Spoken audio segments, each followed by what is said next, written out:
ಯಾವುದ್ರ ಫಲ ಅಂದರೆ ನಮ್ಮ ಮಾರ್ಗದರ್ಶನ ಮಾಡಿದ್ರಲ್ಲ ನಮ್ಮ ಅಪ್ಪಾಜಿ, ಅವ್ರ ಫಲ ಅದು. ಅವರಿಂದ ಬಂದಿದ್ದೀವಿ.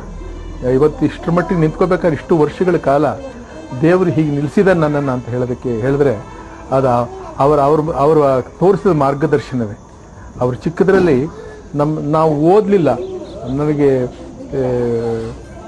ಒಂದು ಪದವಿಯೋ ಮತ್ತೊಂದು ತಗೊಳ್ಳೋಂಥ ಓದು ನನಗೇನು ಆಗಲಿಲ್ಲ.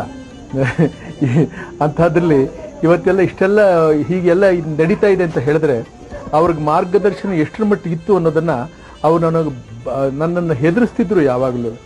ನನ್ನ ಮಾತು ಕಥೆ, ನನ್ನ ನಡವಳಿಕೆ ಮತ್ತು ನನ್ನ ನಡಿಗೆ ಇದನ್ನೆಲ್ಲ ಗಮನಿಸಿ ನನಗೆ ಆಗಾಗ ಹೇಳೋರು, ಇದನ್ನೆಲ್ಲ ಸ್ವಲ್ಪ ತಿದ್ದುಕೋ ಏನಪ್ಪ, ನೀನು ಅನ್ಕೋತೀಯ ಇದೆಲ್ಲ ಭಾಳ ಚೆನ್ನಾಗಿದೆ, ನಿನಗೆ ಚೆನ್ನಾಗಿದೆ, ನೋಡೋರು ಚೆನ್ನಾಗಿರೋದಿಲ್ಲ.